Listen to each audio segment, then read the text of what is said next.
Welcome to Rewild by Design, a podcast for women in midlife who are ready to burn the rule book, drop the good girl mask, and come home to who they really are. I'm your host, Marissa, a human design and Gene Keys mentor, and your guide in this wild woman era. Get ready for bold conversations, raw truths, and the kind of insights that'll shake you awake. Because midlife isn't the end of your story. It's the point where you finally get to write it your way. Welcome back to Rewild by Design. And here today, I want to talk a little bit about purpose. Because I don't know about you, but I see this word thrown around the internet and everywhere. And everyone has a solution to find your purpose, step into your purpose. And we're told that, we have to have a purpose, like it's hiding under a rock somewhere. And for most of my life, I tied my specific purpose to roles that I played and titles that I held, like being good at and successful in my HR career, being the dependable one, and even motherhood. That can be a purpose too, and that's not bad. And they're all meaningful in their own way. But for me, it never felt like the full picture. Like this was good, but I always had this nagging feeling that I was meant for more. And when I first discovered human design and the Gene Keys, I had a light bulb moment that I realized that purpose is not at all about squeezing myself into the right role. It's actually about frequency. Now you hear that and you're like, what the hell does that mean, Marissa? Frequency is the energy that you embody. So it's how you live, how you breathe, how you show up, no matter what else is going on in life. And it's not about being perfect, okay? We're going to put that out there right now. What we're going to discuss today is purpose from two different but connected angles. So from the human design side, what purpose, where you can find purpose in your chart as maybe some keys to open up some doors.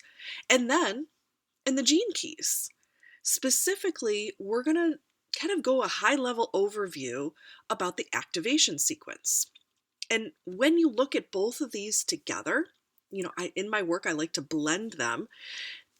These tools can create a map for how living your purpose can feel like a natural way of just being.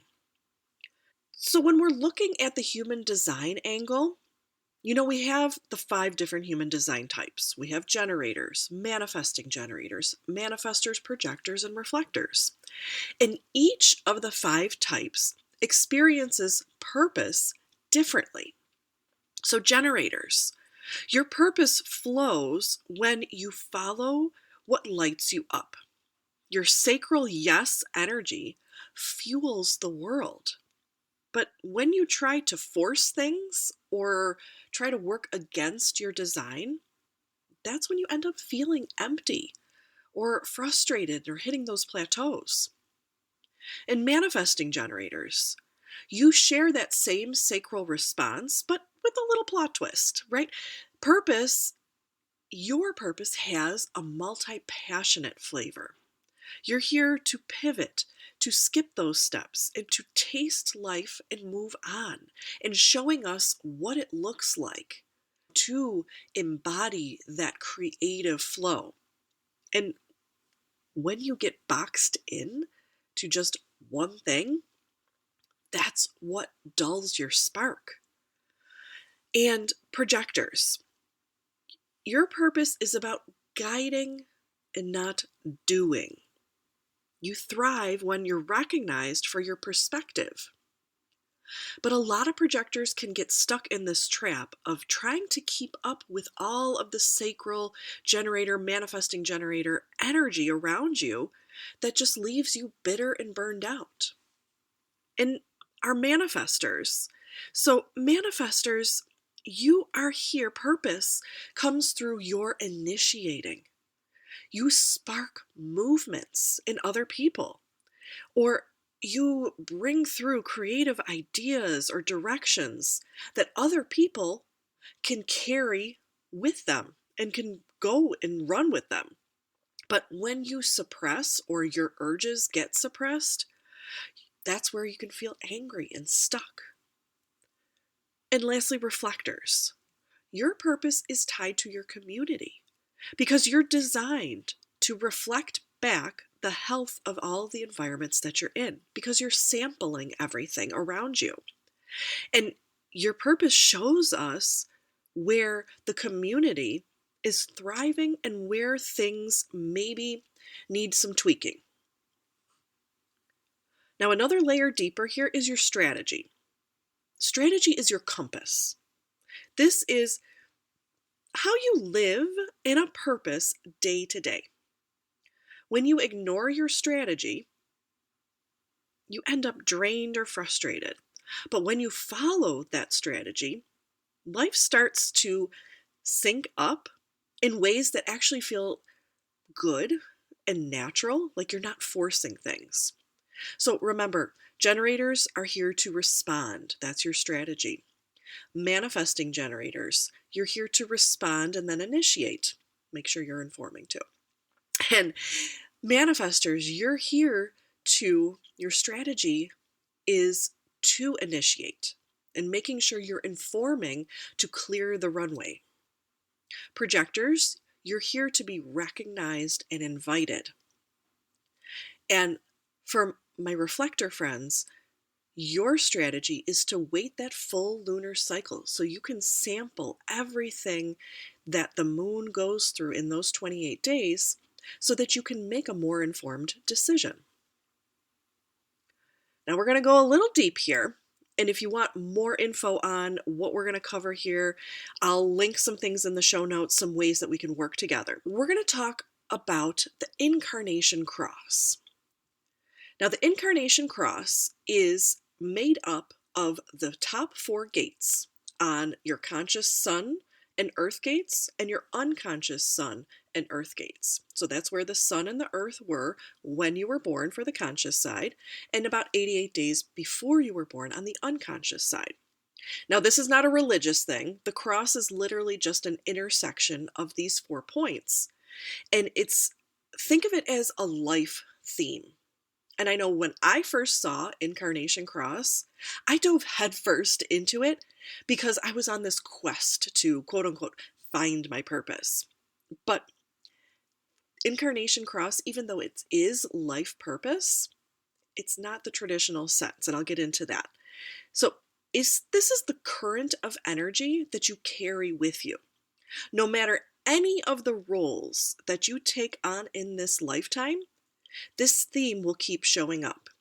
And really, the Incarnation Cross comes into play once you're living your strategy and authority, right? Because you're becoming more of you and less of what the world's telling you to be. So for an example, let's look at my Incarnation Cross. I have the right angle cross of service. Basically, what that means is I carry the pressure of correction. I have this drive to notice where things are out of integrity. And maybe these are in systems, but also in the body, in the soul, in relationships, in energy. And how my cross works and my energy, my design sees the blocks that can keep people from experiencing joy and vitality. And this isn't about just pointing out things and saying, oh, you're wrong, you're doing it wrong, and finding flaws just to prove that I'm right about something. It's working from my heart with love to help restore structural integrity. So think of it as like you're playing a guitar that's slightly off tune. My role here is to help bring those strings back into harmony so that your life can feel more of you. And this plays out in how people come into my life. right? Time and time again, I'll see someone show up in my aura when they're almost at a breaking point. Like this moment where they know they can't keep doing the things that they're doing in the way that they've been doing them. And this is when this like activates my cross. I can see intuitively what's blocking them, name it, and then hold the space for them to lovingly get their shit together. And that's the gift of the Incarnation Cross. So I want to encourage you that Incarnation Cross is not a career path. Okay, anybody, so someone else with the right angle cross of service could be doing completely different work, and that could show up completely differently in their life. But really, it's that energy of correction and integrity so that we can bring out more joy. It's, again, recognizing that flavor of energy you're here to embody.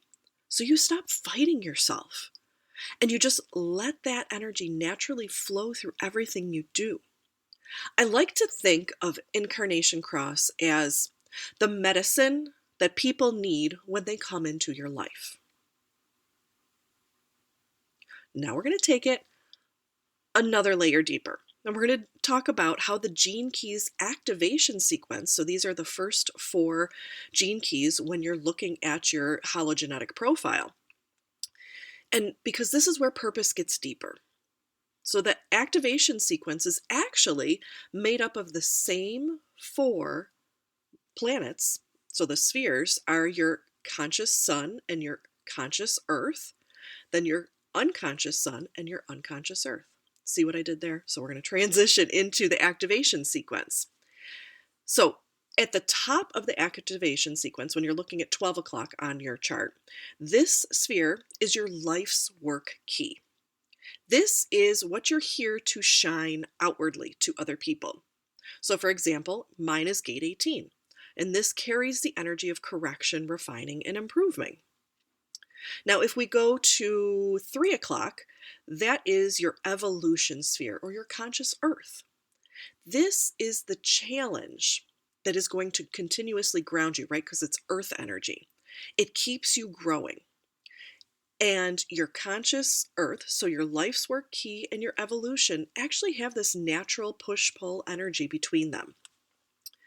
My evolution is gate 17. So this can really swing from rigid opinions in the lower frequencies of this to the gift of clear vision and open-mindedness. Now, when we're looking at your activation sequence, next we're going to look at the radiance sphere, which is at 9 o'clock. And the radiance is your unconscious sun. This is where your inner vitality comes from.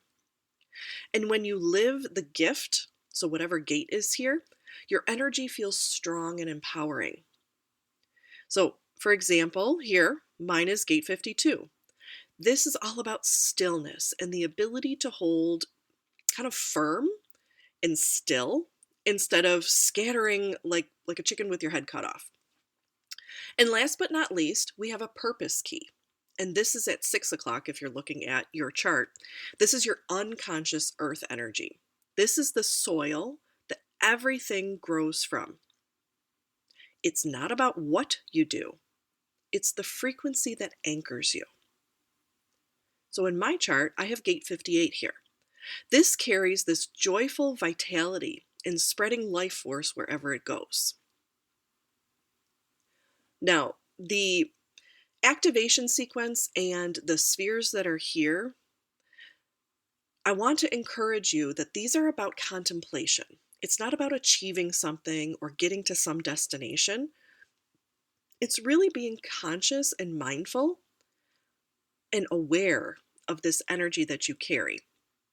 Again, because it's a frequency that you embody.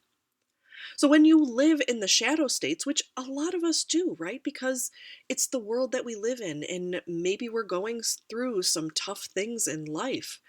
And the shadows are where you feel contracted and where you can feel stuck. The gene keys encourage us to embrace these shadow frequencies. Like, stop pushing it away or just ignoring it and pretending that it'll go away, or trying to constantly heal yourself or fix yourself.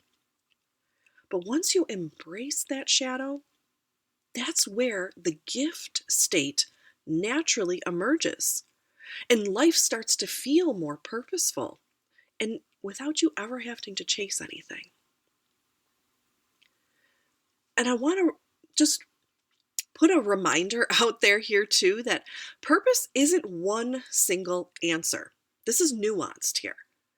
This isn't about finding the perfect job title and that is your sole purpose in life. We can have multiple purposes. And purpose as a frequency means living your design and embodying your energy. So human design will show you the mechanics, right? The type, the strategy, the authority, your incarnation cross. And the gene keys take it deeper into the frequencies. So those shadows that you can get stuck in, and then the gifts, and then the highest expressions that are waiting underneath. They're always there. You're probably wondering, like, how do I bring this into real life? I've got 3 simple ways. Number 1, notice where you're out of sync with your human design type strategy. That's often the first red flag. Like, we're going to start simple here. Second, reflect on your activation sequence. Take some time to journal about where the shadow states show up in your life. So, looking up what your conscious sun and earth gates are and where your unconscious sun and earth gates are. Look them up, or if you need help, you can reach out and I can help you walk through that. But reflect on how these show up in your life. Again, we're not judging them. We're also going to see where you've tasted the gift frequencies too. And then lastly, again, as with everything I do, we're going to start in bite-sized chunks. We're going to start small. Living your purpose doesn't mean you have to blow your entire life up, right? You don't have to change everything overnight. Living your purpose is about just consistently coming back to what feels good for you. And you're going to know. Everyone has intuition. Everyone has instinct. You're going to feel it, know it, sense it in some way, what's correct for you by living in your design. So purpose is what you live, what you breathe, the frequency that you carry. And it's a decision by decision moment in how you step into radiating that frequency. And if you're curious about how your energy is wired for purpose, I have a few ways that we can work together and we can dive in. First, if you want to know about your human design type, as always, grab your free human design chart and the energy snapshot audio. So 10 minutes, it's going to break down your human design type and how your energy naturally flows. And this is, I would say, the first step into living your purpose instead of chasing it. I also will link in the show notes a free Gene Keys Blueprint ebook. This is a great beginner resource to understanding what exactly the Gene Keys are and then how they can help you in your life. And then if you're like, Marissa, I need to know what my Incarnation Cross is, I need to know everything about my chart, go ahead and grab the Decode Your Design Guide. This is my digital human design reading. It's 60 plus pages, everything about your human design chart, everything in there. And then lastly, if you're listening to this and you just know you're the woman that is ready to step into a more purposeful life, you're tired of putting yourself last, and you know you're here to be more and do more and finally live that life that is truly yours, I invite you to check out the Frequency Mastermind. This is a 6-month group experience where we're going to go deep in exploring what it means to make those bold moves in your life through the lens of human design and the Gene Keys. And again, everything will be linked in the show notes. And if you have questions, DM me on Instagram, TikTok, you can find me there. Shoot me an email at hello@rewildbydesign.com. I really appreciate you taking the time to listen to this, hoping that you got the nuggets that you needed today. And I encourage you to just keep living your design and keep rewilding your life one decision at a time. And I'll see you in the next episode. Well, that's it for this episode of Rewild by Design. I trust that you got what you needed here today. And just remember, you don't need another checklist. You need your own voice back. So go out, live a little louder.